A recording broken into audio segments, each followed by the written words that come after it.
The reek of diesel fuel and stale disinfectant clung to the air in the Greyhound station, a scent Lucy knew would be forever burned into her memory as the smell of rock bottom.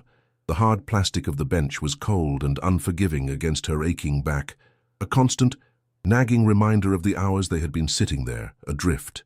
Beside her, her 10-year-old son, Michael, shivered in his thin jacket, his head a heavy, trusting weight on her shoulder. The fluorescent lights above hummed a monotonous, weary tune, casting a sickly yellow pallor on everything.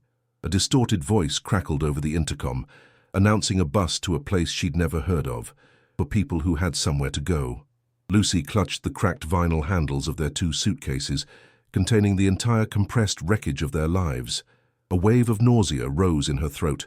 The feeling was horribly familiar, the same one she'd felt 6 months ago when the foreman called about the accident. Her husband, David, was a good man.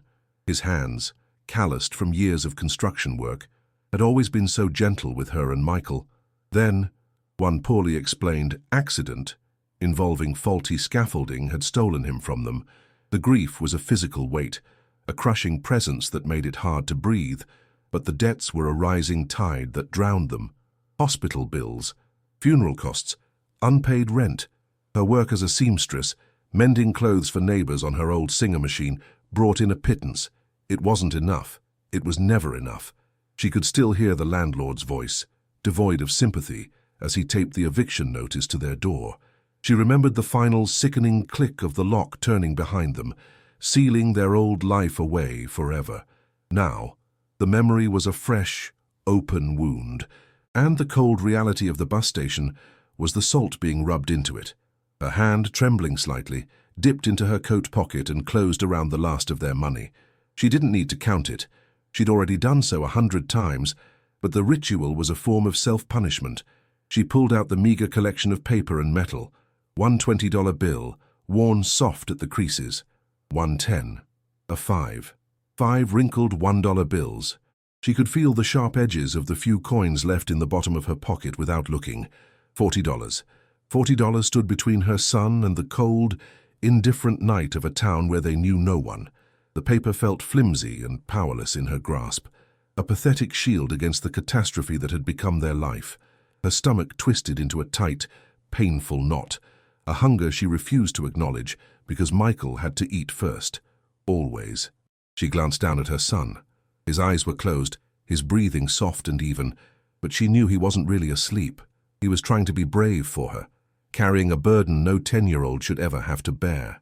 His small hand was tucked into his pocket, and she knew he was clutching the single smooth stone he'd picked up from the park near their old apartment, a tiny anchor to a world that no longer existed. A faint rumbling sound vibrated from his small frame against her side, the sound of an empty stomach. That quiet, involuntary sound was more deafening to Lucy than the roar of the bus engines outside. It was the sound of her failure. Tears burned behind her eyes, hot and acidic, but she refused to let them fall. Crying was a luxury she could no longer afford. Outside the grimy station window, the small rural town was shrouded in darkness. Streetlights cast lonely pools of light on empty sidewalks. There were no familiar faces, no welcoming lights, no door she could knock on. There was only the vast, starless sky and the crushing, absolute certainty that they were utterly and completely alone. The hope she had clung to for months had finally withered and died right here, on this cold plastic bench. All that was left was the frigid tendrils of panic wrapping around her heart, squeezing tighter with every breath she took. Lucy pulled her son closer, wrapping her arm around his small shoulders, a futile gesture against a world that had taken everything and promised them nothing.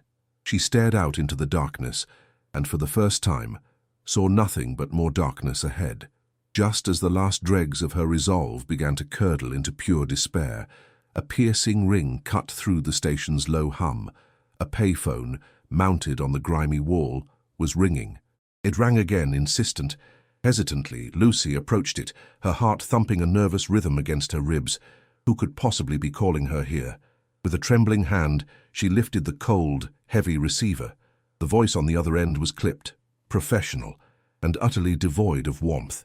It was a lawyer from a county she'd never heard of, a man named Arthur Vance. He asked if she was Lucinda Miller, wife of the late David Miller. A knot of ice formed in her stomach. She confirmed her identity, her voice a dry whisper, bracing for news of another debt, another complication, another loss. The man on the other end of the line paused, the sound of rustling papers crackling through the earpiece. The silence stretched, amplifying the frantic beat of her own heart. She felt Michael stir beside her, his small hand gripping her coat tighter, sensing her sudden tension. The lawyer cleared his throat, the sound sharp and alien in the stale air of the bus station. He informed her, in that same detached tone, that a distant great-aunt, a name she vaguely recalled from childhood whispers of family trees, had passed away. Ilara Vance. Lucy felt nothing at the news. The woman was a stranger. But then the lawyer continued. While the main farmstead and its assets had been sold decades ago to cover the family's debts, an overlooked piece of the estate remained, a small, forgotten parcel of land on the far edge of the original property, containing what the deed described as the caretaker's cabin. By a strange twist of lineage, Lucy was the last known living relative, the sole heir. The word heir felt absurd, a term for wealthy people in movies, not for a woman counting pennies in a bus station. He explained it was likely worthless, but the deed was legally hers if she chose to claim it. A roof. The words echoed in her mind. A roof over their heads. The decision was made in a heartbeat, a desperate lunge at a sliver of light in an endless tunnel of darkness. She looked at Michael's sleeping face, his eyelashes dark against his pale skin, and then at the flimsy $40 clutched in her hand. The alternative was another night on a plastic bench, and then what? A shelter. The streets. The thought sent a jolt of pure terror through her, a fear more potent than any she had ever known. This cabin, this forgotten ruin, was not a choice. It was a lifeline. It was the only thing in the entire world they had left. Her voice was surprisingly steady when she spoke into the receiver, accepting the inheritance. A wave of something akin to relief washed over her, so intense it almost felt like joy. It was a fragile and desperate hope, born not of promise, but of the sheer absence of any other option. For the first time in 6 months, she felt a flicker of agency, a sense that she was moving toward something, not just running away. It had to be better. Anything had to be better than this. The next bus ride was longer. The drone of the engine, a constant thrum that vibrated through the worn-out seats and up into Lucy's bones. They traveled for hours, watching as the sparse urban sprawl gave way to endless stretches of farmland, then to dense, unmanaged forests. Michael pressed his face against the cool glass of the window, his breath fogging a small circle as he watched the world blur by. Lucy tried to picture the cabin. In her mind, it became a small, rustic haven. She imagined sturdy wooden walls, a cozy fireplace, a place where the scent of pine would replace the stench of diesel and despair. She allowed herself the small luxury of this fantasy, nurturing it like a tiny flame against the wind. Her hand rested on Michael's, his small fingers wrapping around hers. She felt the profound weight of his trust, a silent promise she had to keep. She had to make this work. This new place, this inheritance, would be their sanctuary, a place to rebuild, a place to finally breathe again after months of drowning. They were let off at a desolate crossroads, marked only by a rusty tune-leaning stop sign. The bus lumbered away, its red taillights shrinking in the distance until they vanished completely, taking the last vestiges of civilization with them. An unnerving silence descended, thick and absolute, broken only by the high-pitched hum of cicadas in the oppressive afternoon heat. The air smelled of dust, hot asphalt, and something wild and green she couldn't name. Lucy looked down the unpaved dirt road the lawyer had directed them to. It snaked away into a thick line of trees, disappearing into the shadows. A chill ran down her spine despite the sweltering heat. The feeling of isolation was immediate and overwhelming. She felt a tremor of her earlier panic return, a cold whisper telling her she'd made a terrible mistake. She looked at Michael, who was gazing down the road with wide, uncertain eyes. Forcing a smile she didn't feel, she grabbed the handle of a suitcase. "Well," she said, her voice sounding small in the vast emptiness, "let's go find our new home." The walk was grueling. The dirt road was rutted and uneven, and the cheap plastic wheels of their suitcases protested, catching on rocks and sinking into soft patches of dust. The sun was a merciless hammer in the sky, beating down on the back of her neck. Sweat trickled between her shoulder blades, pasting her thin shirt to her skin. Her arms ached from the weight of their belongings, a constant, dragging reminder of their rootlessness. Michael, trying so hard to be a grown-up, insisted on pulling the smaller suitcase, his small face scrunched in concentration. Every few minutes he would stumble, and the sound of the plastic case scraping against the gravel would grate on Lucy's raw nerves. There were no other houses, no passing cars, no signs of life at all. Just the endless road, the suffocating trees, and the oppressive silence of the countryside. The hope that had buoyed her on the bus was rapidly leaking away, replaced by the physical strain of the journey and a growing, sickening dread in the pit of her stomach. After what felt like an eternity, she saw it through a gap in the gnarled, overgrown trees. It was a dark, crooked shape, slumped against the horizon like a broken old man. Her heart didn't just sink, it plummeted. The quaint, rustic image she had so carefully constructed in her mind shattered into a million pieces, replaced by the brutal reality before her. This wasn't a cabin, it was a shack, a hovel. It leaned precariously to one side, as if a strong gust of wind might finally push it over. A wild, thorny bush had grown up one side, its branches clawing at the walls like skeletal fingers. The fragile hope she had clung to for the past day dissolved instantly, leaving behind the bitter, metallic taste of foolishness. Her steps slowed, the suitcase in her hand suddenly feeling impossibly heavy. She wanted to turn back, but there was nowhere to go. The bus was gone. The crossroads were miles away. They were marooned here, at the edge of this forgotten, decaying place. This was their inheritance. This was their only chance. As they drew closer, the full scope of the decay became horrifyingly clear. The path leading to the door was completely swallowed by towering weeds and thorny vines that snagged at her jeans and scratched at Michael's bare arms. He let out a small cry of pain, and Lucy felt a surge of protective fury, a useless anger at this place, at her great-aunt, at the lawyer, at the entire world. Then the smell hit them. It was a thick, gagging stench of pervasive rot, of damp earth, and of something sour and animal. It clung to the heavy, humid air, a physical presence that made her want to cover her nose and mouth. She could feel the nausea from the bus station returning, stronger this time. It was the smell of things left to die, the smell of abandonment. She could hear the faint, insistent buzzing of flies somewhere near the foundation, a sound that made her skin crawl. A wave of dizziness washed over her as she took in the scene. She had led her son from a precarious situation directly into a disaster. The cabin's exterior was a testament to decades of neglect. The corrugated tin roof was a patchwork of angry orange rust, and a large section near the back had collapsed inward, creating a jagged, dark maw that gaped open to the sky. Rain and time had done their work. The wooden walls, as which might have once been painted white, were now a leprous, peeling grey. In the shaded sections near the ground, a slimy green moss flourished. Worse, she could see the unmistakable earthen tunnels of termites zigzagging across the planks like grotesque, raised veins, a sign that the very structure was being devoured from within. One of the two windows was boarded up. The other was a single pane of glass so clouded with grime it was nearly opaque. It was not a home. It was a carcass, a skeleton of a building picked clean by the elements. A cold dread, heavier and more profound than any she had felt before, settled deep in her bones. This place wasn't just poor, it was diseased. She reached for the doorknob, a simple, rust-pitted piece of iron. It felt cold and rough beneath her trembling fingers. Taking a deep breath, steeling herself against the smell, she turned it and pushed. The door didn't open, it was swollen shut in its frame. She put her shoulder into it, pushing with all her might.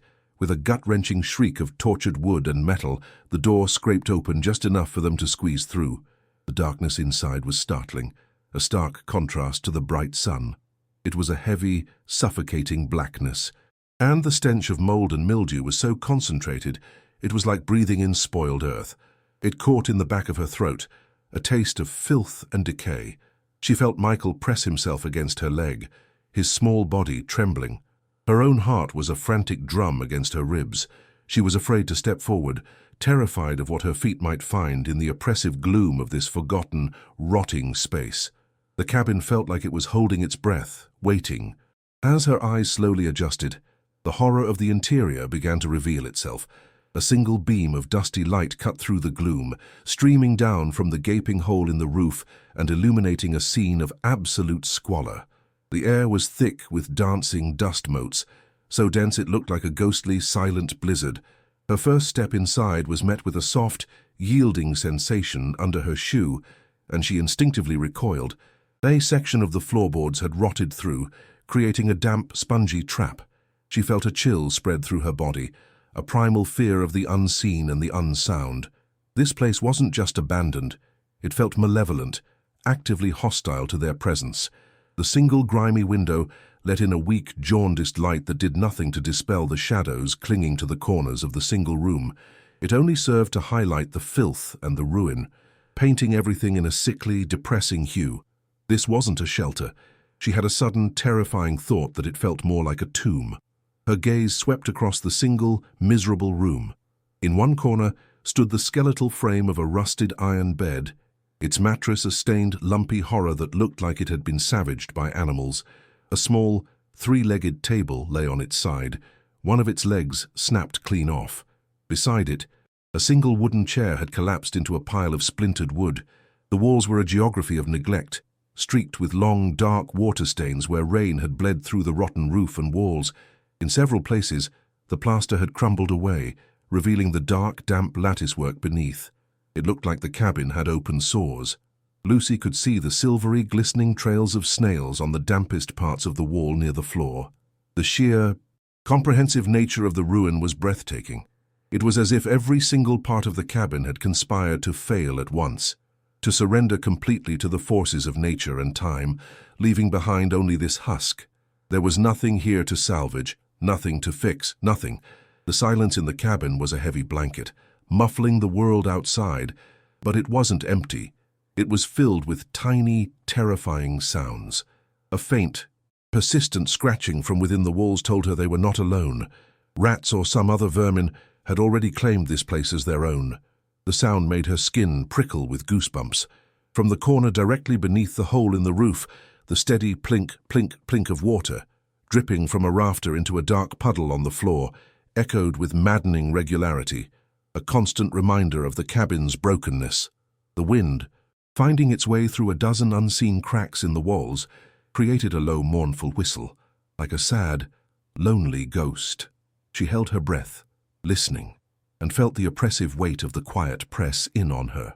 She had craved peace, a respite from the noise of the city and her own anxious thoughts. But this silence was different. It was the silence of forgotten things, the silence of the grave. A final, desperate hope propelled her back outside. The well. The lawyer hadn't mentioned running water, but the well was there. A circular stone structure a few yards from the cabin, topped with a rickety wooden frame and a rusty crank. Please, she prayed to a god she wasn't sure she believed in anymore, let there be clean water. Her hands, raw and blistered, gripped the cold, corroded metal of the crank. It resisted, groaning in protest as she put her full weight into turning it. The chain rattled and scraped as she slowly, painstakingly drew the bucket up from the darkness below. It emerged heavy and dripping into the sunlight. She leaned over, peering inside, and the last shred of her manufactured hope completely and utterly evaporated. The water was not clear. It was a murky, stagnant, greenish-brown soup, choked with rotting leaves and a slick, oily film on the surface. Little black things, larvae of some kind, wriggled just below the surface. It was unusable, poisonous. She dropped the crank handle. It clanged loudly against the stone well, the sound echoing in the unnerving quiet. She stood frozen, staring at the putrid water in the bucket, then back at the dilapidated shack that was supposed to be their salvation. They had traded the relative safety of a bus station for a disease-ridden, isolated tomb with no electricity, no security, and no drinkable water. This wasn't the bottom. The bus station had been the bottom. This was a place beneath the bottom. A new depth of despair she hadn't known was possible. The strength that had carried her this far finally gave out. Her legs felt weak, her body hollow. Hot, silent tears, the ones she had held back for so long, finally began to stream down her cheeks. dripping from her chin onto the dry, unforgiving ground. She had failed. She had brought her son to a place where they couldn't even get a clean drink of water. The vast, empty wilderness surrounded them, and Lucy felt a loneliness so profound it felt like a physical death. A profound, body-racking sob escaped Lucy's lips, a sound of utter defeat that was swallowed by the uncaring wilderness. She sank to her knees on the dusty ground beside the poisonous well, the rough texture of the dirt barely registering through her jeans. It was over. Every gamble, every desperate hope had led to this dead end. She had dragged her son across the state to a place less hospitable than a prison cell, a place where they couldn't even find a sip of clean water. Her shoulders shook with silent, gut-wrenching grief, not just for her husband, but for her own monumental failure as a mother, as a protector. The tears that fell were not just water. They were liquid despair, each one a testament to her shattered will. She pressed the heels of her hands into her eyes, trying to block out the sight of the collapsing shack, the dying trees, the evidence of her ruinous decision. She felt a hollowness inside her, a vast and terrifying emptiness where her strength used to be. The sun beat down on her, but all she felt was cold. Michael watched his mother from the doorway of the cabin, his small heart constricting in his chest.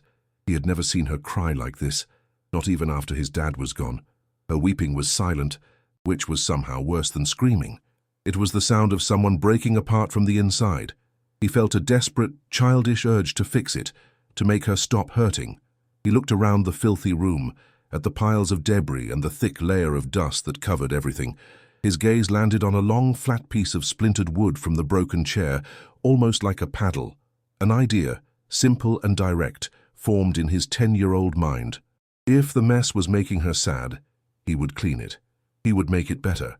He picked up the piece of wood, its edges sharp and splintery against his soft palms.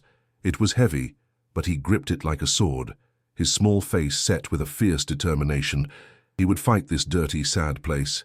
For her, he had to do something, anything, to stop that terrible, quiet sound of her crying. The first sweep of his makeshift broom sent a thick cloud of grey dust billowing into the air, catching in the beam of light from the roof and making him cough. The particles smelled acrid and ancient, a combination of dried mold, insect husks, and the fine, gritty powder of decayed wood. It was a disgusting job, and the flimsy plank was awkward to use, but he kept at it, scraping determinedly at the floor. He focused on a small patch near the center of the room, pushing the accumulated filth into a growing pile. Lucy, hearing his coughing, finally looked up from her despair. She saw her son, his small frame silhouetted in the dusty light, battling a tide of filth with a piece of a broken chair. The sight was a dagger to her heart, but it was also a jolt, like a splash of icy water. Her grief was a luxury. Her son was here, he was alive, and he was trying. The well of her tears ran dry, replaced by a grim, smouldering ember of resolve. She wiped her face with the back of her hand, leaving a muddy streak across her cheek, and stood up. She walked back into the suffocating gloom of the cabin, her steps now heavy with purpose instead of defeat. "Here, let me help," she said, her voice hoarse.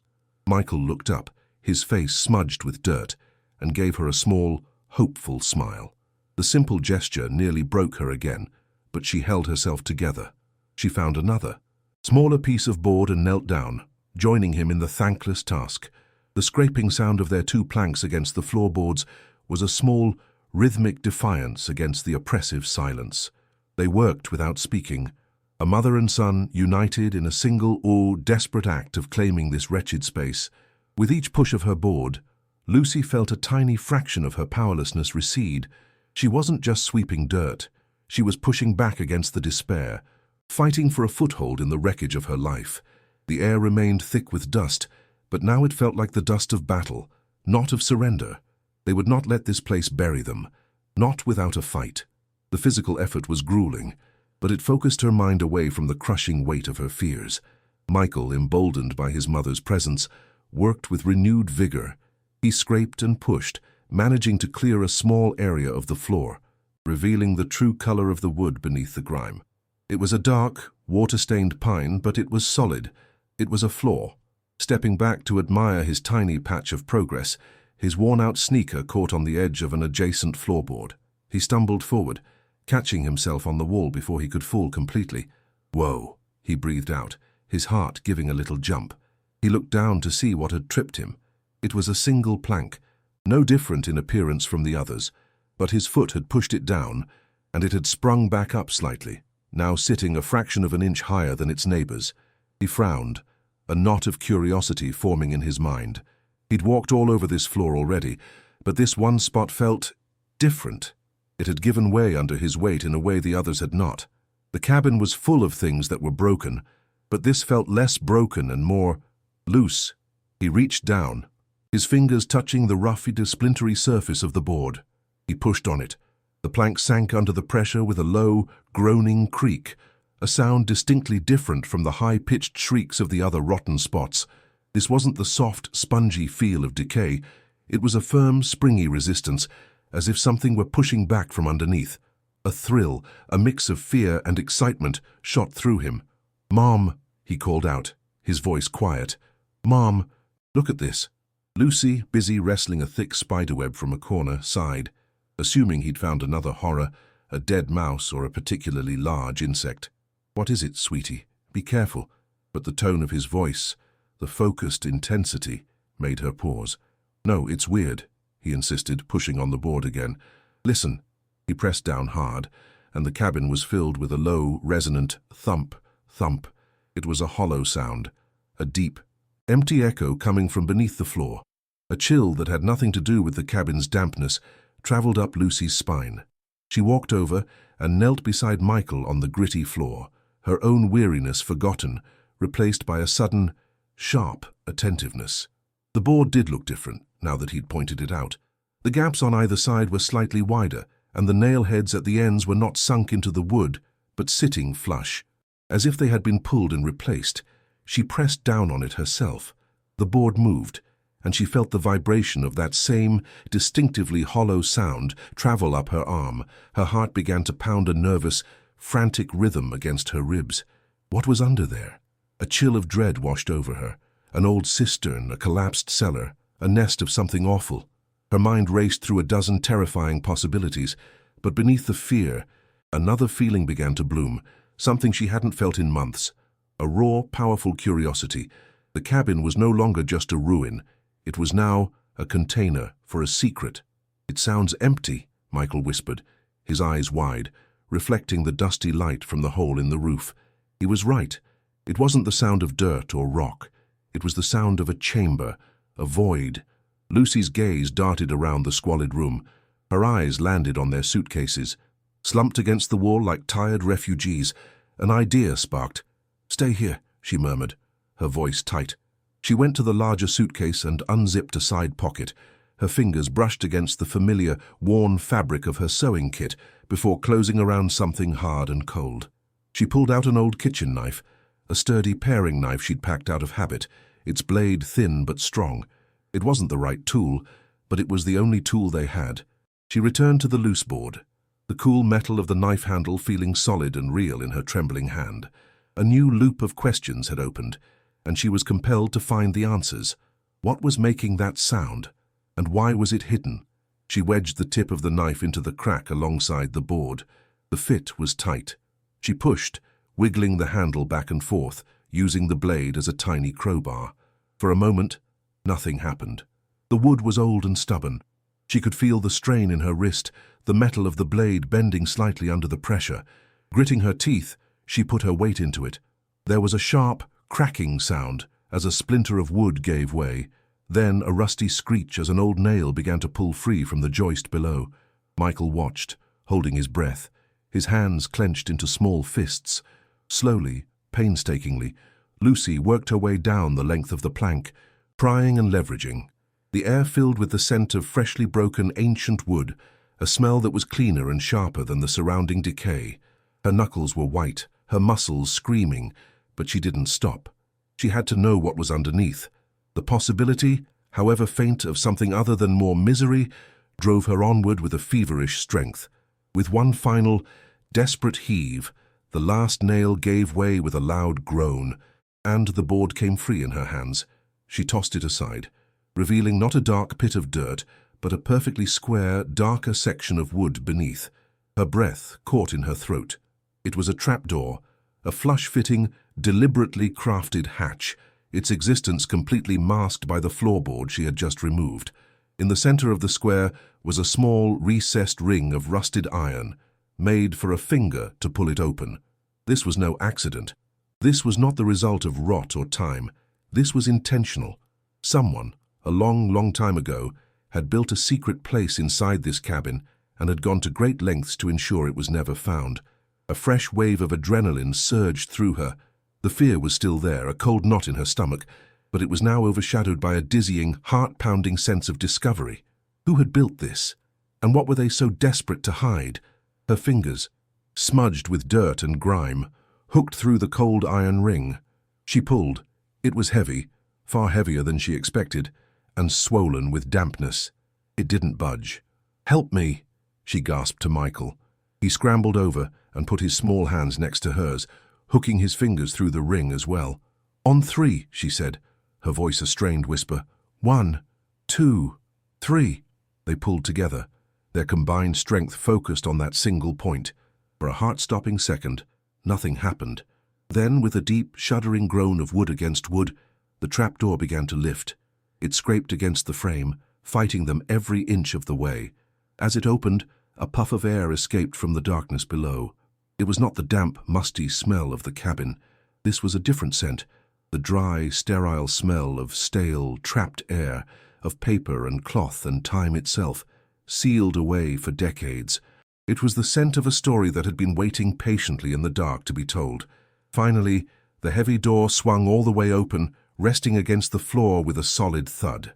Lucy and Michael peered into the darkness below. It wasn't a cellar or a deep pit, but a small, shallow compartment, like a box built between the floor joists. No more than 2 feet deep, the space was completely dark, a square of absolute blackness that seemed to absorb the faint light of the room. Lucy's heart hammered against her ribs. She couldn't see what was inside. The silence that followed was immense, a ringing in her ears as she stared into the void, her mind screaming with a single question: what is in there? She hesitated, her hand hovering over the opening.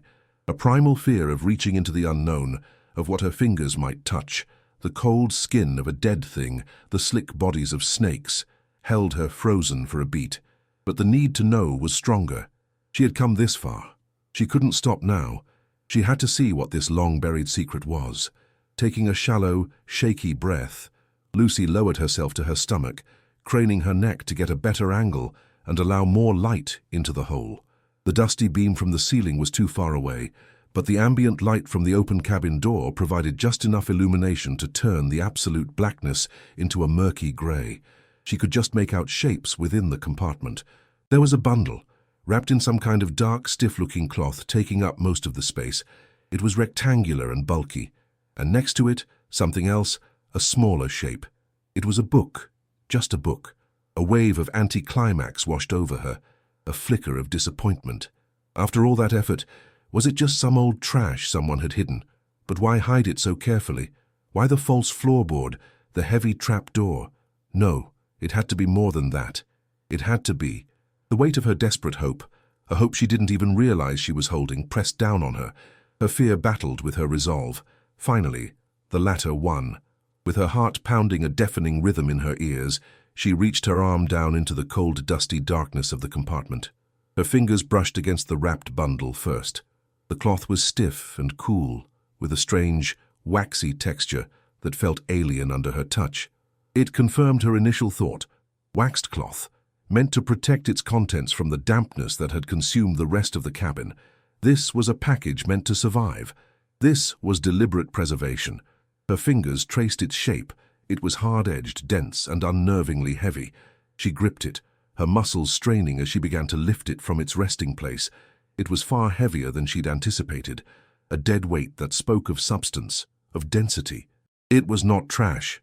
Her mind spun. What could possibly be this heavy, this small? The question hung in the dusty air, urgent and electrifying. With a grunt of effort, she heaved the heavy bundle out of the hole and placed it carefully on the floor beside her. Her arm ached from the strain. Before she could investigate it further, she reached back into the darkness. Her fingers found the second object, the book. The leather cover was dry and cool, but the surface was cracked and brittle with age, like dried skin. It felt ancient, fragile. She lifted it out far more gently, holding it in both hands as if it were a delicate, sleeping bird. It was a handsome volume, bound in dark brown leather, with faint traces of what might have been gold tooling on the spine, now mostly worn away. She brought both items, the heavy, mysterious bundle and the ancient book, over to the single patch of clear floor Michael had swept. She sat down, cross-legged, positioning them directly under the column of hazy sunlight filtering down from the broken roof. The dust motes danced around them like tiny, silent witnesses to a moment that felt suspended in time. Michael knelt opposite her, his eyes wide with a mixture of awe and fear. He didn't speak, sensing the gravity of the moment. Lucy looked from the bundle to the book, her heart caught in her throat. Which one first? The bundle felt like the answer, but the book felt like the story. She decided on the bundle. Her fingers, trembling so much she could barely control them, found a folded edge of the waxed cloth. It was stiff and cracked as she began to unfold it, the sound loud in the quiet room. The cloth was dark green, almost black, and stained with age. It resisted her efforts, clinging to its shape after decades of darkness. She worked at it patiently, her breath held tight in her chest. A corner peeled back, revealing a flash of something underneath. It wasn't the sparkle of treasure from a child's storybook. It was something else, a dull, soft, heavy gleam, a color like captured sunlight, a color she had only ever seen in pictures and behind the glass of jewelry store windows. She pulled the cloth away completely. It fell to the floor with a soft rustle, uncovering the contents for the harsh light of day, to see for the first time in what must have been a lifetime. Lucy gasped. The sound was sharp, a tiny cry of disbelief. Lying on the dirty floorboards was a neat stack of rectangular bars. They glowed with a soft, buttery, unmistakable luster. Gold. It was gold. Her mind simply refused to process what her eyes were seeing. It was an impossible image, a waking dream. This couldn't be real. People like her didn't find things like this. She stared, mesmerized, at the sheer, stunning reality of it. There were 10 of them, each one about the size of a small brick, stamped with letters and a crest she didn't recognize. The light from the hole in the roof seemed to pool around them, making them gleam with an inner fire, a quiet, immense power. It was a fortune, a life-changing, terrifying fortune, lying on the floor of a ruin. Hesitantly, as if she were afraid it might burn her, Lucy reached out and touched the topmost bar. The metal was cool and incredibly smooth, with a surprising, satisfying weight to it. It felt more real than anything else in the room. She lifted it. The sheer density of it shocked her, the weight pulling at the muscles in her arm. It was solid, real. She ran her thumb over the markings stamped into its surface. A series of letters, SBS, were inside an oval, and below that, the words Feingold 999.9 and 1000 G. She didn't know what it meant, but she knew what she was holding, a kilogram of pure gold. And there were 9 more just like it. A wave of vertigo washed over her, so intense she had to place the bar back on the stack. Her head was swimming, the squalid cabin seeming to spin around her. $40. She had arrived here with $40, and now this. The disparity was too vast, too sudden. It felt dangerous. This kind of wealth didn't come without a story, and it was rarely a good one. Her gaze fell upon the second item, the book, the diary. Suddenly, it seemed infinitely more important than the gold. The gold was the what. The diary, she sensed with a certainty that chilled her to the bone, was the why. She picked it up, her reverence for it growing. The leather felt fragile, the corners softened and worn from use. There was no title on the cover, no name. It was completely anonymous. With the utmost care, she opened it. The pages were yellowed and brittle, sticking together slightly from the decades of compression. The inside cover was blank. She turned to the first page. It was filled with elegant, slanted handwriting, a script that flowed across the page in tight, neat lines. The ink was a faded sepia brown, but her heart sank as she stared at the words. She couldn't read a single one. The letters were familiar, but the words were foreign. guttural, full of strange consonant clusters and unfamiliar accents. The final sentence on the page was, "Mein Name ist Klaus." The rest was a complete and total mystery. She flipped through the pages. Page after page was filled with the same dense, unreadable script. There were dates at the top of each entry, spanning from the late 1940s into the early 1950s. It was a record, a history, a confession, a lament. She had no way of knowing. A profound sense of frustration mixed with her shock. Here it was, the key to understanding the impossible fortune at her feet, and it was locked away in a language she didn't know. The premise stated it was German, but to Lucy, it was simply an impassable wall. The gold bars suddenly felt heavier, more menacing. They weren't a gift, they were evidence. But of what? Who was Klaus? Why did he have a fortune in Swiss gold? And why did he hide it under the floor of this forgotten cabin, only to disappear from its story, leaving it to rot? Her new, more dangerous set of loops had opened, pulling her deeper into a mystery she was completely unprepared to solve. The gold was a treasure, but the diary felt like a time bomb. Lucy sat back on her heels, the heavy silence of the cabin pressing in on her once again. But now the silence was different. It was no longer empty. It was filled with the ghost of a man named Klaus, with the immense, silent weight of 10 gold bars, and with the unspoken words of a diary written in German. She felt a tremor of fear, a deep, instinctual warning that she had stumbled into something far bigger and more dangerous than simple poverty. This discovery was not a solution to her problems. She knew with a sudden, chilling certainty that it was the beginning of a whole new set of them. Finding the gold wasn't the end of the story. It was the beginning of a much darker one. She looked at the gold, then at the diary, then at her son, whose face was a mask of pure wonder. She felt the crushing weight of this new secret settle upon her shoulders. She had found a treasure, but she had also unearthed a ghost, and she had a terrible feeling that the ghost was not a friendly one. The mystery had begun. She carefully rewrapped the gold bars in the waxed cloth. The act felt clandestine, illicit. Her hands were still shaking. She looked at the heavy bundle, then at the trapdoor. She couldn't leave it out. The instinct to hide it again was overwhelming. A primal urge to bury the secret and pretend it never happened. But she couldn't. What would be the point? To leave a fortune in the ground, while she and her son starved. The absurdity of the situation was dizzying. She was simultaneously a destitute, homeless widow and the guardian of unimaginable wealth. The two realities could not coexist in her mind. She felt a splitting headache begin to form behind her eyes, a physical manifestation of her cognitive dissonance. This cabin, which an hour ago had been the symbol of her deepest despair, was now the scene of an impossible, terrifying miracle. She didn't know whether to cry from relief or scream in terror. She did neither. She simply sat there, paralyzed by the enormity of her discovery. Michael finally broke the silence. "Are we rich now?" he whispered, his voice full of a child's simple, beautiful logic. The question was a pinprick to the balloon of Lucy's spiraling thoughts, bringing her crashing back to the immediate reality. She looked at her son's hopeful face, and her heart ached. How could she possibly explain to him that the answer was not that simple? How could she tell him that this gold felt less like a blessing and more like a curse, a heavy anchor tied to a dark story she couldn't even read? "I don't know." "Honey," she answered honestly, her voice barely a whisper, "I don't know what this is." She tucked the old leather diary into the waistband of her jeans, the cool, brittle book pressing against her skin. It felt like a weapon, or a shield. She didn't know which. The gold was a fact, but the diary was the truth. And she knew, with a certainty that settled deep in her bones, that she would have to find a way to uncover that truth before it uncovered them. She made a decision. She couldn't put it back in the hole, not yet. She needed to keep it close and to understand what it was.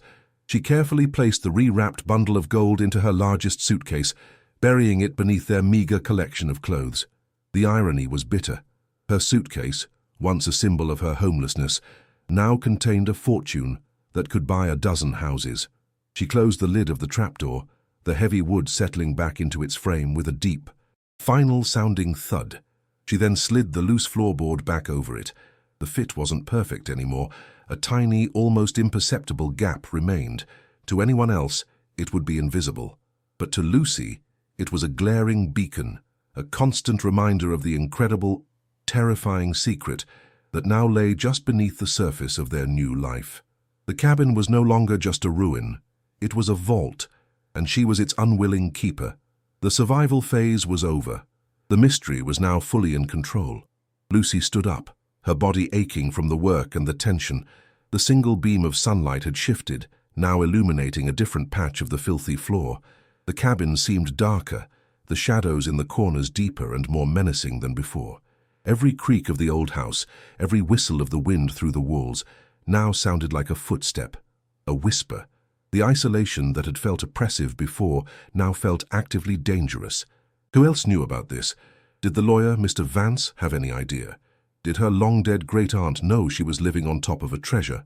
Or was the secret known only to the man named Klaus, a ghost who had left his fortune and his story behind?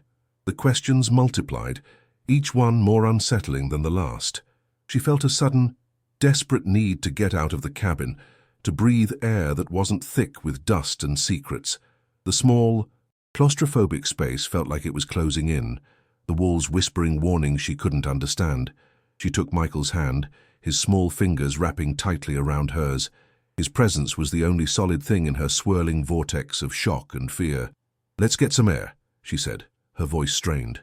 They stepped back out of the cabin's gloom and into the harsh afternoon light. The world outside looked exactly the same, yet everything had changed. The overgrown trees no longer looked just neglected. They looked like sentinels guarding a secret.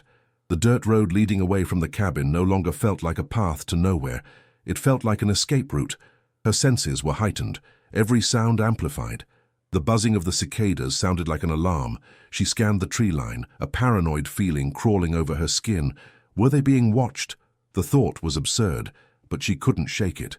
She had stumbled out of her own story and into someone else's, and she had no idea who the other characters were, or if any of them were still alive. She stared at the well, its murky water a symbol of her earlier hopelessness. Now, a new plan began to form, a desperate strategy born of her newfound terror. The suitcase wasn't safe. The cabin wasn't safe. If someone had hidden this treasure here once, it stood to reason that someone might come looking for it. She thought of the hollow space at the bottom of the deep well, below the stagnant, poisonous water. No one would ever think to look there. It was the perfect hiding place. The gold was a burden, a heavy, dangerous secret she had to protect, and the diary, pressed against her side, was the only thing that could transform that burden from a simple weight into a tool for their salvation. The shift in her world was complete. She was no longer just a victim of circumstance. She was now a player in a very old, very dangerous game, and she had just been handed all the pieces without any of the rules. The small town was a 40-minute walk from the cabin, a journey Lucy made with the ancient diary wrapped in a dishcloth and hidden at the bottom of a tote bag. Every step on the dusty road felt fraught with peril.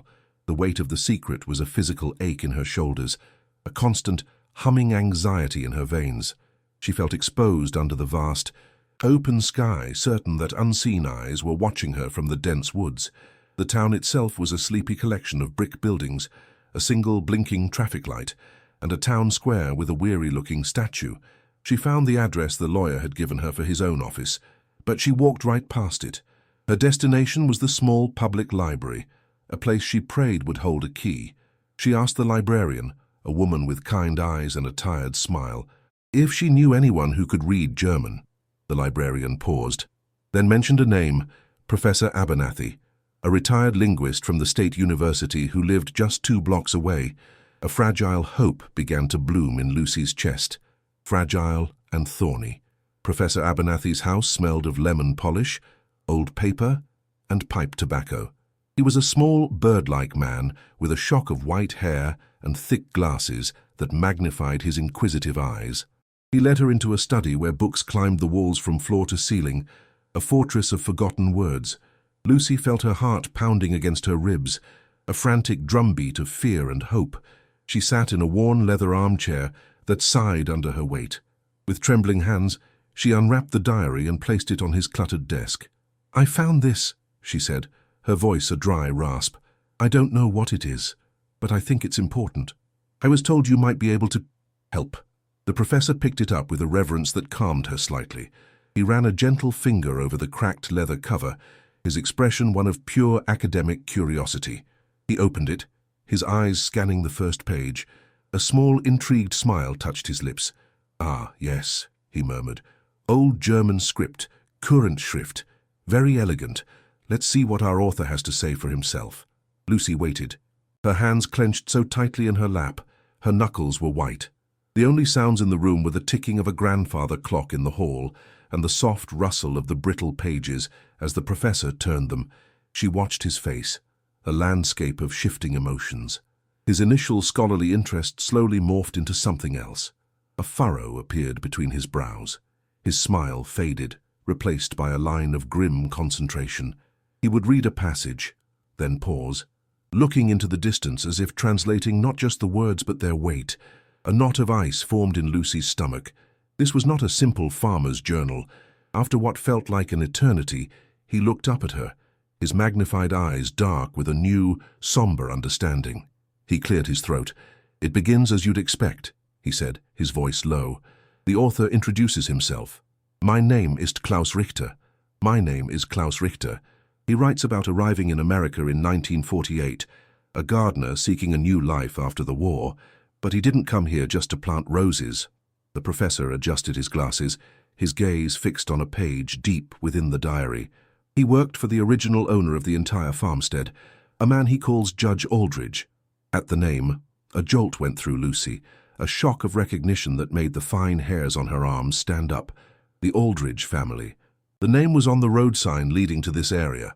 The professor continued, translating Klaus's tight, careful script. The judge took him in, gave him the caretaker's cabin to live in. It seemed like an act of charity, but it wasn't. Klaus wasn't just a gardener. He was a courier. He was chosen for his skills, yes, but also for his silence. He was a man with no family, no connections, a ghost, the perfect partner for a man like the judge, a man with ambition that far exceeded his public reputation as a servant of the law.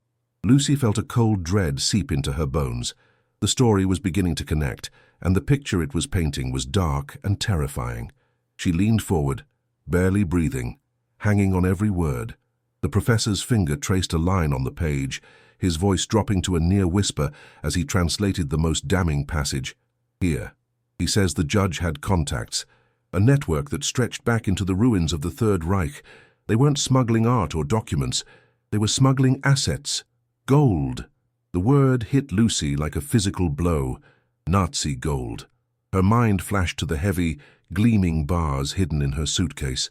This wasn't some long-lost family treasure. It was the plunder of a fallen, monstrous regime, a fortune stained with unimaginable suffering. The professor read Klaus's words. "The judge called it reparations for his services to the powerful. I called it my escape. A heavy price for a new life, paid for with the devil's coin. We brought it over in stages. The final shipment is what I have with me now. My share. Enough to disappear and begin again, far from the judge and his shadows." A wave of nausea washed over Lucy. She felt tainted, as if she'd touched something deeply and historically evil. He turned to the last few pages. The elegant handwriting grew frantic, devolved into a desperate scrawl. The ink was darker in places, splotched as if the pen had been pressed down with immense force. He grew afraid. The professor said softly, his own voice strained. The judge had his money, but Klaus still had his portion hidden. The judge started making excuses, delaying Klaus's departure. Klaus writes that he saw the greed in the judge's eyes. He knew the judge couldn't bear the thought of him walking away with a share of the secret. The partnership was over. The professor fell silent. Reading the final, terrible entry, his face went pale. He looked up at Lucy, his eyes full of a horrified pity. His last entry is dated October 12th, 1951. He writes, "The judge knows I have it here. He is coming to the cabin tonight. He said we must talk. I see now the talk will be a final one. He will not let me leave this place alive. I have hidden this book and the gold. If I am not here tomorrow, let it be known that Judge Aldridge is a thief and a murderer." The professor closed the diary. The soft thud echoed in the silent room. The story settled in the dusty air of the study, a poisonous, suffocating cloud. Klaus Richter, he hadn't just disappeared. He had been silenced, murdered. The cabin, her only shelter, was his tomb. A cold sweat broke out across Lucy's skin, and her stomach churned. The faint scratching she heard in the walls at night was not just rats. It was the echo of a 70-year-old crime. The oppressive silence of the place was not emptiness. It was the weight of a buried man's final scream. She felt an overwhelming urge to run, to get as far away from that place as possible. But where would she go? The gold, which had briefly seemed like a miracle, now felt like a curse. A block of solid dread. It was evidence, proof of a crime that the powerful had successfully buried for generations, and she, a broke widowed seamstress, had just dug it up. Her fear was no longer a vague, shapeless anxiety. It had a name and a face. Aldridge, a name synonymous with this land, with power, and now, with murder. The journey back to the cabin was a paranoid nightmare. Every rustle in the trees sounded like a footstep. Every shadow seemed to hold a figure. The weight of the diary in her bag was immense. It was no longer just a book. It was Klaus's final testimony, a ghost crying out for justice. When she finally reached the decrepit shack, it looked different to her. It was no longer a symbol of her failure, but a monument to a man's stolen life. That night, under the cold, indifferent light of the moon, she did what she had planned. She tied the heavy bundle of gold bars with a piece of rope from the well and lowered it into the dark, stinking water. It sank without a trace, a faint splash swallowed by the gloom. The murky, poisoned water was the perfect vault. She kept the diary with her, tucked under the lumpy mattress of the iron bed, and a single, heavy gold bar wrapped in a rag, hidden separately. The bar was her proof. The diary was her weapon. She lay awake all night, listening to the house groan and settle, imagining it was Klaus trying to warn her. 3 days passed in a tense, suspended quiet. Lucy and Michael established a grim routine, boiling the putrid well water until it was safe to drink, clearing the cabin of the worst of the filth, patching the hole in the roof with a piece of salvaged tin. Lucy worked on autopilot, her mind constantly replaying the professor's words. The fear was a constant companion, a cold presence at her side. Then, on the 4th afternoon, she saw it, a plume of dust rising in the distance, moving steadily down their isolated dirt road. Her heart leaped into her throat. No one ever came down this road. She watched, her body frozen, as a vehicle emerged from the trees. It wasn't a farmer's truck. It was a long, sleek, black sedan, the kind that belonged in a city, its polished surface gleaming even under a layer of dust. It purred to a stop a few yards from the cabin, the sound of its expensive engine an alien intrusion into the wilderness. The driver's side door opened. A man stepped out. He was the complete antithesis of his surroundings. He wore a perfectly tailored grey suit, a crisp white shirt, and shoes so polished they reflected the dreary landscape. He moved with an easy, predatory grace, his posture radiating a lifetime of unearned confidence and power. His hair was dark and perfectly styled, his smile wide and unnervingly white, but his eyes, as they swept over the dilapidated cabin and then settled on her, were as cold and hard as river stones. He strode towards her, his expensive shoes crunching on the gravel. "Lucinda Miller?" he asked, his voice smooth as silk, yet carrying an unmistakable undertone of command. Lucy's mouth went dry. She could only nod, her hand instinctively going to the small bulge in Michael's pocket, where he kept his lucky stone. The man's smile widened, but it didn't reach his eyes. "A pleasure. My name is Marcus Aldridge." The name struck her like a physical blow. Aldridge. Her blood ran cold. It was him, the grandson of the murderer. He gestured vaguely at the collapsing cabin, a look of theatrical distaste on his handsome face. "My grandfather, the late Judge Aldridge, used to own all this land. Generations of my family have lived here. This structure," he said, the word dripping with condescension, "has been an eyesore for as long as I can remember. I was so surprised to hear someone had actually claimed it." He presented himself as a concerned neighbor, a pillar of the community, but Lucy could feel the cold, calculating mind working behind the charming facade. He was assessing her, cataloguing her poverty, her isolation, her vulnerability. "I'm in the process of acquiring some of the surrounding parcels for a new development," he lied smoothly. "And I'd be willing to take this one off your hands, help you out. I can offer you, say, $5,000 for the trouble of relocating. The offer was an insult, a pittance, but it was presented as an act of profound generosity. He was testing her. Lucy's heart hammered against her ribs so hard she thought he must be able to see it. $5,000. A week ago that sum would have felt like a king's ransom. Now, knowing what lay at the bottom of the well, it was nothing. It was hush money, offered by the grandson of a killer to the woman living in his victim's tomb. She could feel the weight of Klaus's diary under her mattress, could feel his story screaming to be told. All the power was in this man's hands. The local law, the money, the influence. She was a nobody. Saying no felt like signing her own death warrant, but saying yes felt like letting the judge win again, like spitting on Klaus's grave. I don't know, she stammered, her voice barely audible. She clutched the rough wood of the doorframe, its splinters digging into her palm. I just got here. I need some time. I need to think about it. She hated how weak she sounded, how her voice trembled. She was failing this test, and she knew it. Marcus's smile tightened, the warmth vanishing from his face instantly. The friendly mask slipped, and for a terrifying second, she saw the predator beneath. His cold eyes flickered from her face to the cabin, then to the woods that surrounded them on all sides. The shift in his demeanor was so sudden, so absolute, it made the air feel colder. Think about it, he repeated, his voice losing its silken edge, becoming flat and hard. There isn't much to think about. This place isn't fit for human habitation. It's incredibly isolated out here, Mrs. Miller. He took a step closer, invading her personal space, forcing her to look up at him. His shadow fell over her, blocking out the sun. It's not a safe place, especially not for a woman, all alone with her young son. He let the words hang in the air, a clear, deliberate threat wrapped in a veneer of concern. He was telling her she was helpless. He was telling her she was trapped. His gaze drifted past her, locking onto Michael, who was watching them with wide, frightened eyes from behind a tree.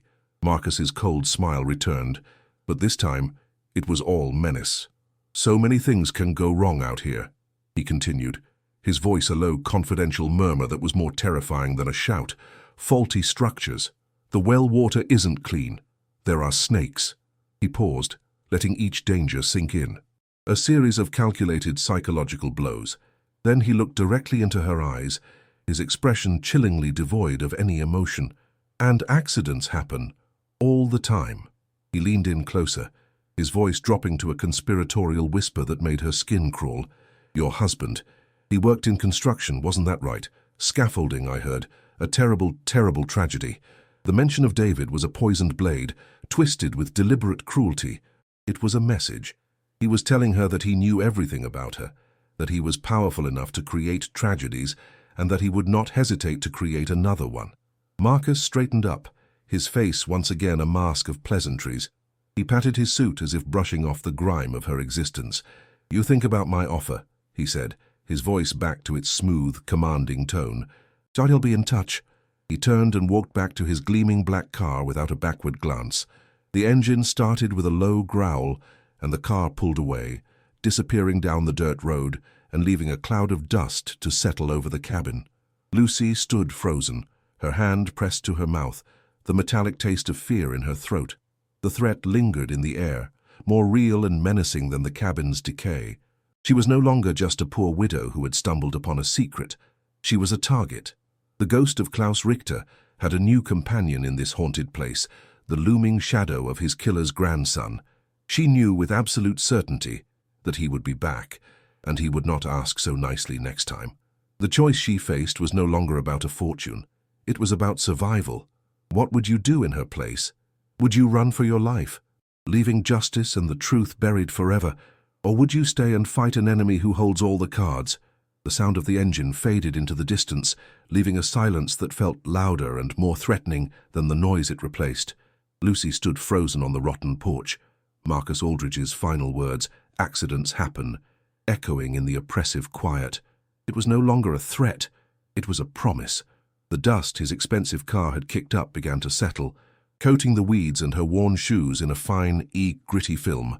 A metallic taste filled her mouth, the unmistakable flavor of pure, unadulterated fear. Her heart hammered against her ribs, a frantic bird beating against a cage. She looked at Michael, who was still half hidden behind the gnarled oak, his face pale and his eyes wide with a fear he was too young to comprehend, but felt in his bones. Aldridge hadn't just threatened her, he had marked her son. That knowledge was a shard of ice plunging directly into her soul, colder and sharper than any hardship she had ever endured. The wilderness around them was no longer just empty. It was his hunting ground, and they were the prey. She stumbled back into the cabin, the stench of mold and decay a sickening welcome. The single room, which she had begun to clean with such defiant hope, now felt like a coffin. It was a trap, and she had willingly walked into it. Her eyes darted to the floorboard, hiding the trapdoor. The secret beneath it was no longer a potential salvation. It was the bait. Aldridge didn't know for certain that she had found it. Not yet.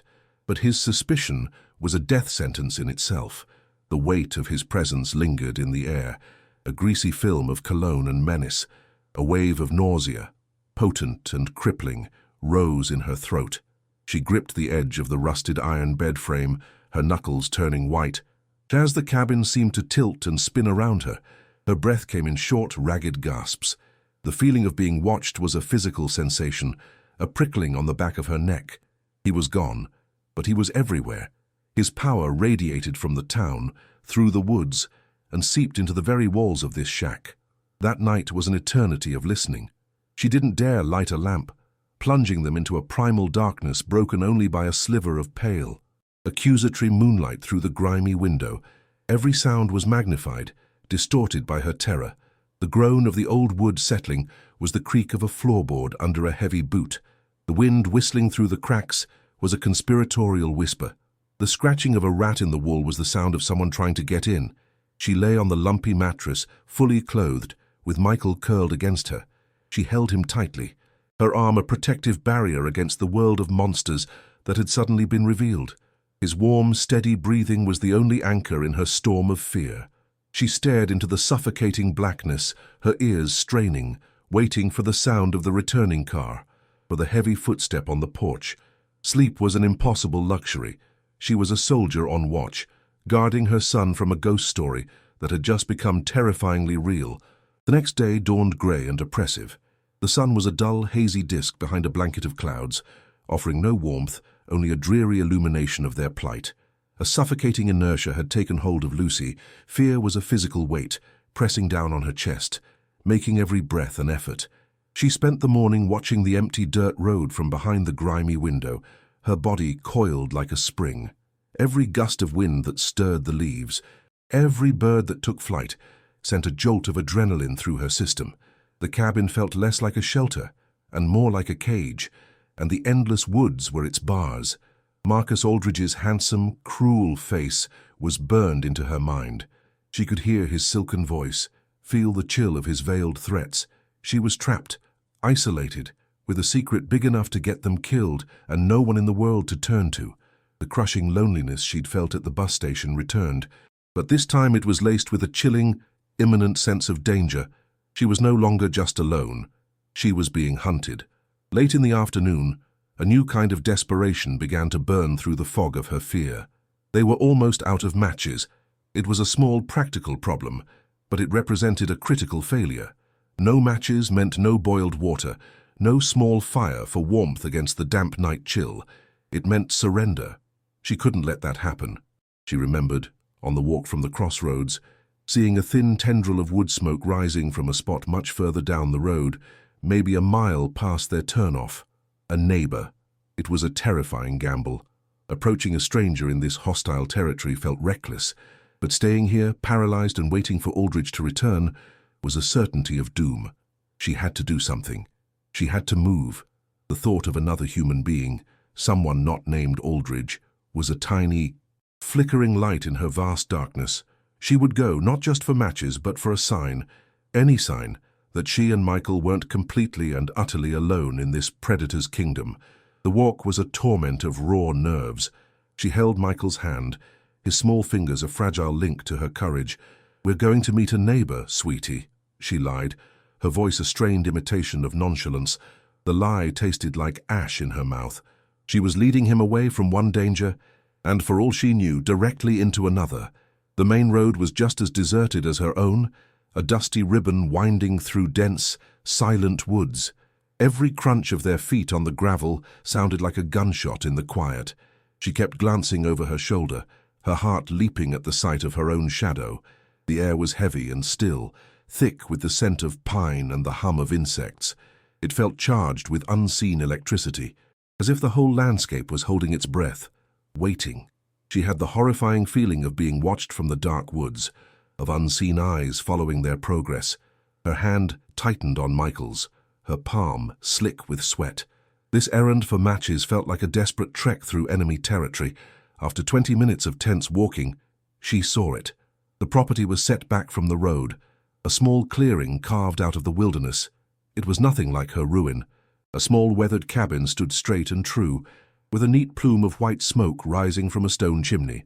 A meticulously tended vegetable garden, fenced against deer, was vibrant with rows of green. A handful of fat, brown chickens scratched and clucked in a dusty patch of sunlight. The place was poor, undeniably, but it was cared for. It radiated a sense of order and persistence. It smelled of wood smoke, damp earth, and life. The contrast with her own dilapidated, deathly-smelling shack was so stark it made her chest ache. This was a home. It was proof that survival, even a hardscrabble one, was possible out here. A wave of profound longing washed over her, a deep, painful yearning for this simple, solid peace. For a moment, she just stood at the edge of the property, drinking in the sight of it like a woman dying of thirst. An old man was sitting in a rocking chair on the porch, a small knife and a piece of wood in his gnarled hands. He was ancient, his face a road map of wrinkles, his skin the texture of old leather. A worn flannel shirt hung loosely on his thin, wiry frame. He wasn't moving, just watching them approach from under the brim of a battered felt hat. His eyes, however, were shockingly alive. They were a pale, washed-out blue, but they were sharp, intelligent, and they missed nothing. He watched their slow, hesitant approach down his driveway, his rocking chair falling silent. There was no surprise on his face, no alarm. He simply observed them with a kind of weary patience, as if he had been sitting on this porch for 100 years and had seen every possible kind of trouble walk up his path. The rhythmic chirping of a cricket somewhere under the porch steps was the only sound. As she drew closer, Lucy felt her fear warring with a desperate hope. This man was either another threat or her only chance. She stopped at the bottom of the porch steps, her throat tight. Michael pressed against her leg, shy and intimidated. "Excuse me," Lucy began, her voice cracking slightly. I'm sorry to bother you. My son and we've moved into the old cabin down the road, the caretaker's place. We're out of matches." The request sounded flimsy, pathetic, even to her own ears. The old man said nothing for a long moment, his piercing blue eyes moving from her face to Michael's, then back again. He set his whittling aside. "Name's Jedediah," he said, his voice a dry, rattling whisper, like stones shaken in a tin can. "Folks call me Jed." He gestured with his chin towards her cabin, heard someone was moving her into the old Klaus cabin. The name, spoken so casually, sent a jolt of electricity through Lucy. He knew the name. A fragile, terrifying connection was made. The history of this place wasn't entirely buried. Someone else remembered the ghost she had unearthed. Jed's sharp eyes took in her worn-out clothes, the dark circles of exhaustion under her eyes, the way her hand trembled slightly as she clutched her son's shoulder. He saw the way she kept glancing back toward the main road, a panicked, haunted look in her eyes. He squinted, his leathery face creasing further. "You look like you've seen a ghost, girl," he rasped, his voice low. He paused, then added, his gaze knowing and direct. "Or you seen an Aldridge? Round here, they're much the same thing." The statement was so direct, so perceptive, it stole the air from Lucy's lungs. He knew. He understood the unspoken terror that clung to her like a shroud. A sob, thick with relief and fear, caught in her throat. She could only nod, a single, jerky movement. The old man nodded back, a slow, grim acknowledgement.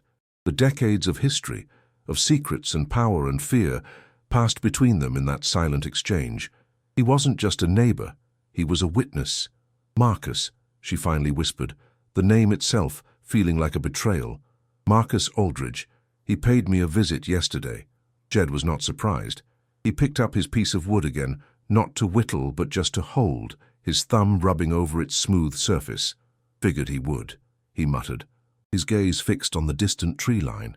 That family's got a nose for things they think belong to them, always have, especially things they never rightly owned in the first place. His words were heavy with a history she was only just beginning to understand. He knew the Aldridge ambition, their possessiveness. He understood the predatory nature that she had only just witnessed. The old man was a guardian of the local history, the unwritten story that was passed down in whispers and knowing glances, a history of which she and her son had just become the latest, most vulnerable chapter. She felt a sliver of the immense weight on her shoulders lighten. She wasn't entirely insane. The danger was real, and this man knew it. Jed gestured for her to sit on the top step of the porch, a silent invitation into his confidence. Michael sat beside her, drawing patterns in the dust with a stick. "I was just a boy when your cabin was last lived in," Jed began, his voice taking on a distant, remembering tone. "Younger than your son there. I'd run errands for the judge, Marcus's granddaddy. That's how I remember Klaus, the German fella. He was a quiet man, kept to himself mostly, had a real knack for flowers, made the judge's gardens look like something out of a magazine. He was kind to me. Always had a piece of hard candy in his pocket for the errand boy."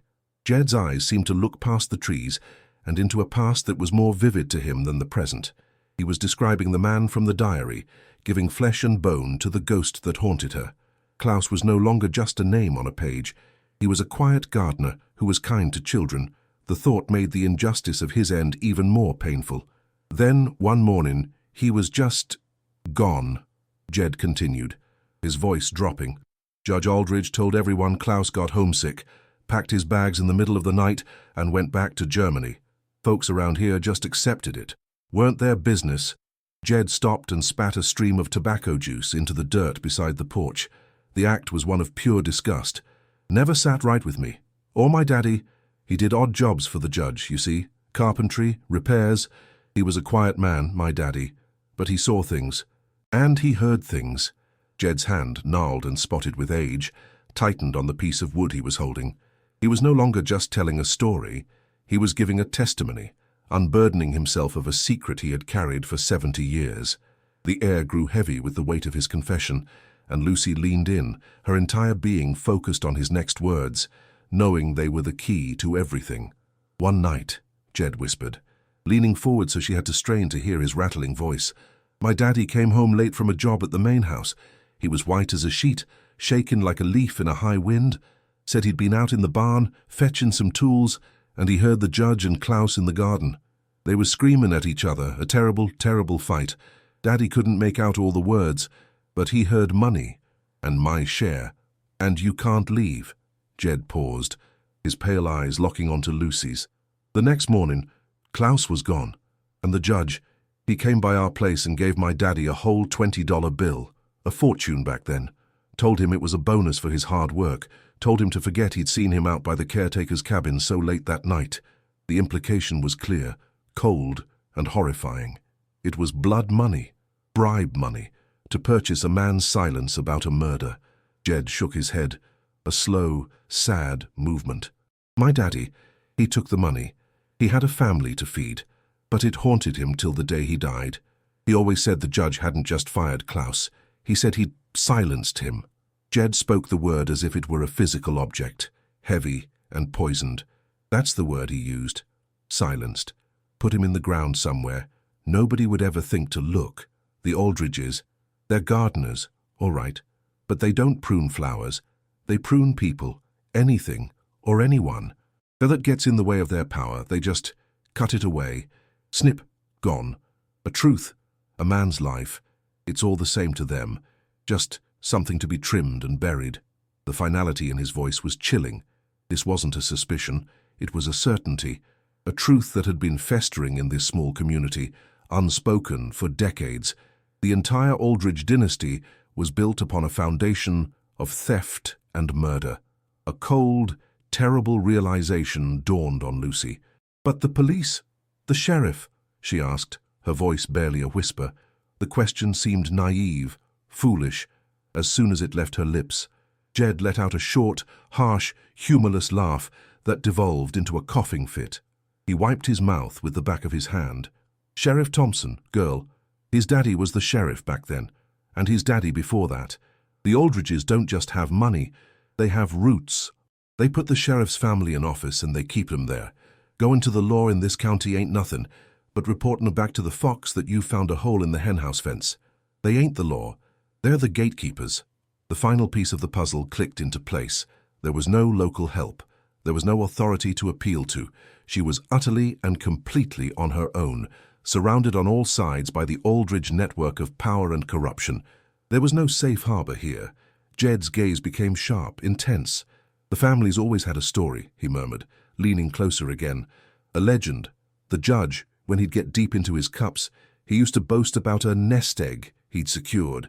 Insurance, he called it. Something that would guarantee the Aldridge name meant something forever. He never said what or where, just that it was buried deep. Marcus grew up on that story. He's been looking for it his whole damn life, sniffing around old deeds, old properties. He thinks it's his birthright. Now Lucy understood. Her arrival, her claiming of the long-forgotten cabin, wasn't just a nuisance to Marcus. It was a clue. It was a flashing light pointing directly to the X on a treasure map he'd been trying to read for years. Her presence was a threat to the secret he felt he was owed. He came to see you, threatened you. That is he's sure now, Jed stated, his voice a grim finality. Your arrival after all these years, then you not jumping at his chump change offer to buy the place. In his mind, it can only mean one thing. You found it. You're sitting on his nest egg. The old man's eyes, full of a lifetime of weary wisdom, bored into hers. He wasn't asking. He was telling her he knew. He knew she'd found something. His perception was so total, so absolute. She didn't even have the energy to deny it. She just looked at him, her own terror reflected in his ancient, pitying gaze. The secret was no longer hers alone, but sharing it had not made it lighter. It had only confirmed its crushing, lethal weight. She had the treasure, and Marcus Aldridge, a man who wouldn't hesitate to kill for it, knew she had it. The game was over. The hunt was on. Jed put a gnarled hand on her arm, his grip surprisingly strong. Listen to me, girl. Marcus is his grandfather's grandson, but he's impatient. The judge knew he could play the long game. Marcus is all ambition and no patience. He won't wait for you to think about it. He gave you a warning. Now he's going to come to collect. His words were like hammer blows, each one driving the spike of fear deeper into her heart. He'll be back, and it won't be in his fancy car in the middle of the day. He'll come at night. He won't come alone. And he won't be bringing a checkbook. He'll come to take what he thinks is his, and he'll come to erase the problem. You and that boy. He let the horrific words hang in the air. Then his gaze flickered to the back of her decrepit cabin, visible through the trees. Don't you be in that cabin tonight. You understand me. Keep your eyes open. And you make sure that back window is loose. The walk back to the cabin was a death march. Jed's words were a drumbeat of doom in her mind. Erase the problem. The sun was beginning its slow descent, painting the undersides of the clouds in lurid shades of orange and pink, like a fresh bruise. The beauty of it felt like a mockery. Her fear was no longer a dull, paralyzing ache. It was a sharp, focused energy, a survival instinct that screamed at her to move, to act. She entered the cabin, and the familiar smell of decay now smelled like a tomb. Jed's warning had given her the one thing she desperately needed, a plan. It wasn't a plan for victory or for justice. It was a plan to live through the night. She looked at Michael, who was tracing patterns on the dusty floor, blissfully unaware of the approaching storm. A fierce, protective love surged through her, so powerful it momentarily eclipsed her fear. She would not let this monster have him. She would get him out. First, the well. She went outside, her movements swift and purposeful. She grabbed the rough, splintery rope and pulled, just enough to feel the answering tension from the immense, dead weight of the gold hidden deep below in the murky water. It was safe. It was secure. No one would find it in a hurried, violent search. She let the rope go slack, her secret sinking back into the darkness. Then she went inside. From beneath the lumpy mattress, she retrieved the two things that mattered more than all the gold in the world: Klaus Richter's leather-bound diary and the single, heavy gold bar she had kept as proof. They were her only weapons, her only leverage. The diary was the voice of the dead, and the gold bar was its undeniable proof. She wrapped them both carefully in one of David's old T-shirts, a fabric that still faintly smelled of him. and gently pushed the bundle into the bottom of Michael's small school backpack. As dusk settled, the world outside the cabin's single grimy window dissolved into shades of grey and black. Lucy did not light a lamp. Darkness was their ally now. She pulled Michael close on the dusty floor. "We're going to play a game tonight, sweetie," she whispered, her voice trembling despite her best efforts to keep it steady. "It's a hiding game, a camping game. We have to be very, very quiet, and if I say it's time to go, we have to go right away, out the back, okay?" Michael, sensing the tension but trusting her completely, just nodded, his eyes wide in the gloom. She helped him put on his jacket and his sneakers. She put the backpack on his small shoulders. The weight of it, the weight of their entire future, seemed impossibly heavy for him to bear. Then they waited. They sat together in the suffocating darkness, a tiny island of warmth and terror, and listened for the sound that would signal the end of their world. The night sounds of the wilderness, which had once been a source of simple fear, were now a symphony of terror. Every snap of a twig was a footstep. The hoot of a distant owl was an omen. The wind crying through the broken walls sounded like it was screaming her name. Her heart pounded a frantic, suffocating rhythm against her ribs. She held her breath, straining to hear past the blood rushing in her own ears. She held Michael's hand, his small fingers wrapped tightly in hers. He was leaning against her, his breathing becoming deep, and even as sleep began to claim him, the innocence of his sleep was a knife in her heart. She was a breath away from leading him into a desperate flight through the dark, from shattering his world forever. She fought back tears of rage and terror. She would not break, not now, not until he was safe. She focused all her being on one thing, listening. It started not as a sound, but as a vibration, a low, deep thrumming that she felt through the floorboards, in her teeth. It grew steadily, resolving itself into the sound she had been dreading. It was an engine, but it wasn't the refined purr of Aldridge's sedan. This was the guttural, angry growl of a heavy-duty truck, its engine laboring as it churned its way up the rutted dirt road. It was getting closer. Her blood ran cold. This was it. Jed was right. He hadn't come to talk. He had sent his dogs. The vibration grew louder, the engine roaring, and then 2 beams of brilliant, piercing white light slashed through the trees, sweeping across the front of the cabin like searchlights from a prison tower. The light flooded the room through the grimy window, throwing their 2 small silhouettes into stark relief against the back wall before plunging them back into darkness. The truck had arrived. The truck's engine cut out with a final, choked cough. The sudden absolute silence that followed was more terrifying than the noise. It was a predator's silence, the moment of stillness before the strike. Lucy's heart stopped. She could hear the faint pinging of the cooling engine block, a sound that seemed impossibly loud. Then, a new sound. The groan of a rusty truck door, followed by the heavy, sickening slam of it closing. A pause, then another door, another slam, 2 of them. Her stomach plummeted. Her carefully constructed composure shattered, replaced by a raw, primal panic. She scrambled to her feet, pulling Michael up with her.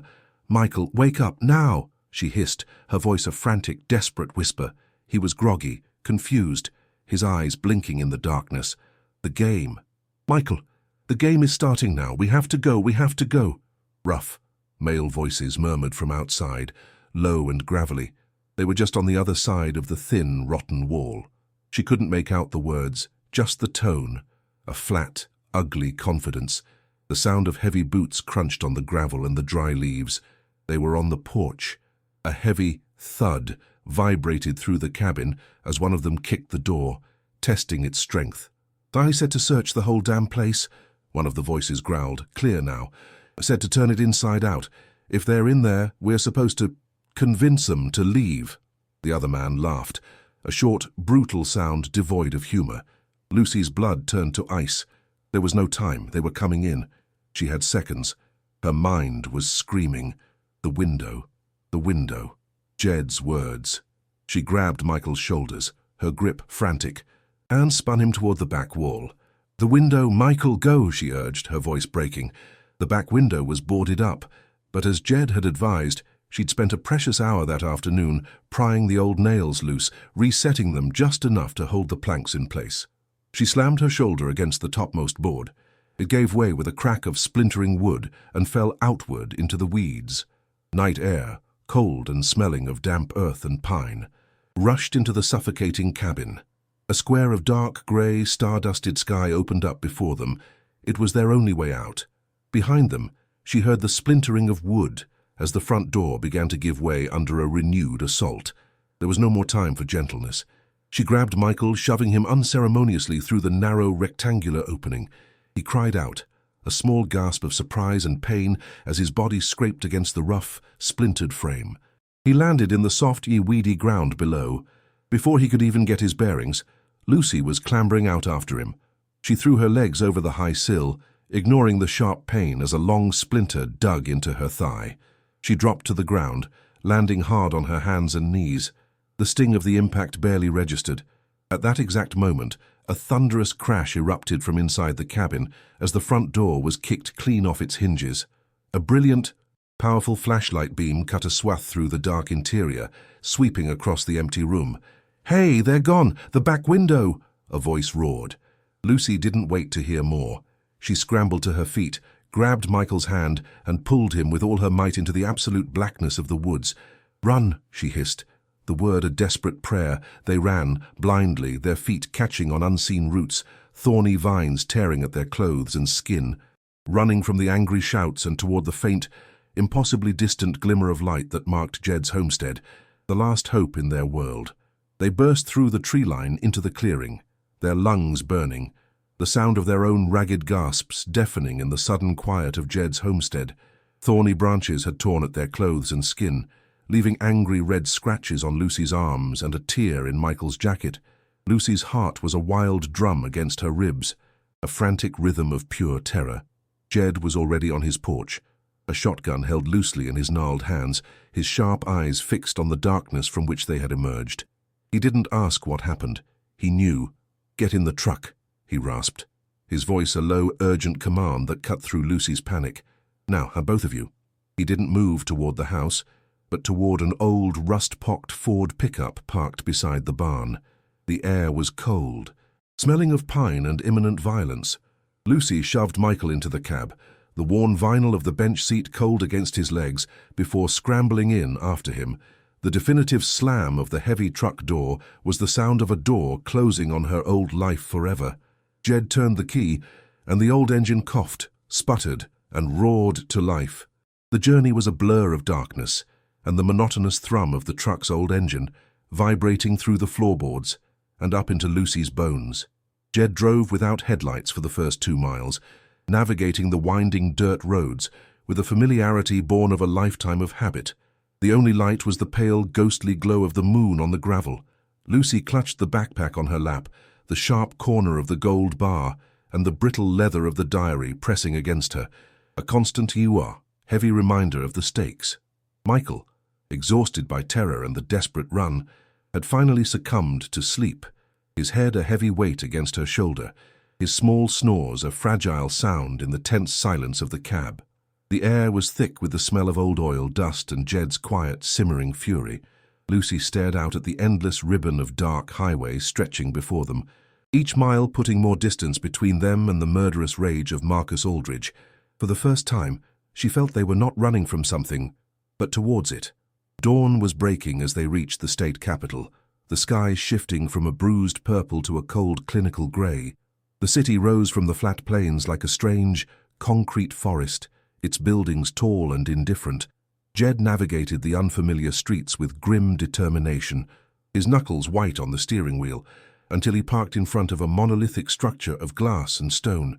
The words carved above the massive doors read, "United States Federal Building."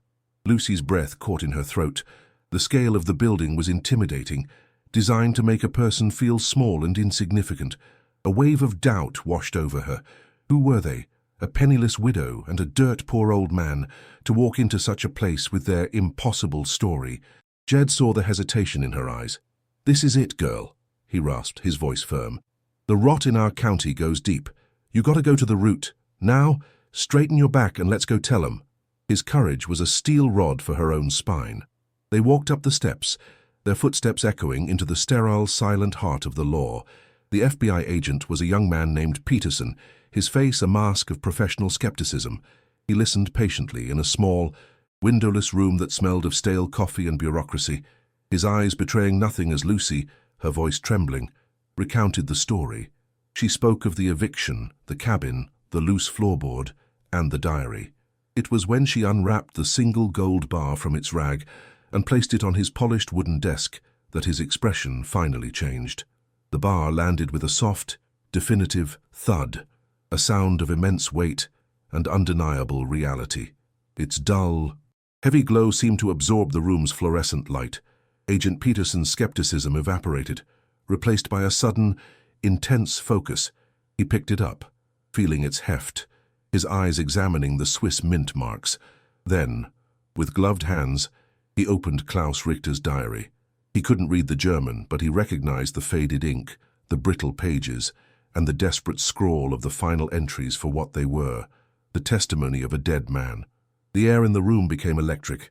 The next 8 hours were a grueling marathon of interviews. Lucy told her story again and again, the details becoming sharper, more real, with each telling. Agent Peterson brought in a German translator, an older woman whose face grew grimmer as she read Klaus's words aloud. They recorded Jed's testimony, his raspy voice filling the sterile office with the ghosts of a 70-year-old crime, his words painting a damning portrait of the Aldridge family's long reign of corruption and fear. Unburdening the secret felt like lancing a wound. The immense pressure that had been crushing Lucy for weeks began to recede, replaced by a profound, hollowed-out exhaustion. She drank cup after cup of terrible coffee from a vending machine, the bitter taste grounding her. She was no longer a lone victim hiding in the dark. She had brought the truth into the light, and now its power was no longer hers to wield alone.